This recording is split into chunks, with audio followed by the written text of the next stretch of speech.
ভগবান গণেশের মাথায় হাতির মাথা লাগানো থাকে কেন এবং কোথায় বা গেল ভগবান গণেশের আসল মস্তক? তো জানতে হলে আজকের ভিডিওটি শেষ পর্যন্ত দেখুন। ভিডিওর শুরুতেই সকলকেই জানাই স্বাগত। আমরা চেষ্টা করি সনাতন ধর্মের সকল তথ্য আপনাদের কাছে তুলে ধরতে।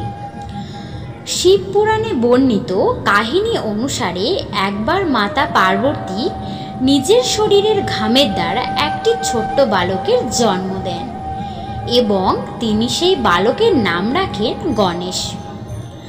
তাকে মাতা পার্বতী দায়িত্ব দেন, তিনি এখন স্নান করতে যাবেন, এখন যেন আমার অনুমতি ছাড়া গুহায় কেউ প্রবেশ না করে। মায়ের কথায় রাজি হয়ে ছোট্ট গণেশ গুহার বাইরে পাহারা দিতে থাকে। কিছুক্ষণ পর মহাদেব সেখানে আসেন এবং গুহার দিকে যেতে শুরু করেন। মহাদেবকে আসতে দেখে ছোট্ট গণেশ তাকে আটকান এবং ভিতরে যেতে নিষেধ করেন। ভগবান শিব তাকে জিজ্ঞাসা করলেন তিনি কে। তখন ছোট্ট গণেশ জানায় মাতা পার্বতী তাকে জন্ম দিয়েছেন, তিনি তার সন্তান। অনেকক্ষণ মহাদেব গণেশকে বোঝানোর সত্ত্বেও গণেশ মহাদেবকে গুহার ভিতরে ঢুকতে দেননি।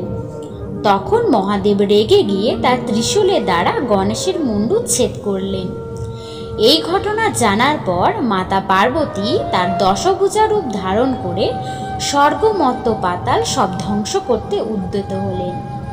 তখন মহাদেব মাতা পার্বতীকে শান্ত করার জন্য এক সদ্যজাত হাতির বাচ্চার মাথা কেটে নিয়ে গণেশের মাথায় লাগান। এই কারণেই ভগবান গণেশকে গজাননও বলা হয়।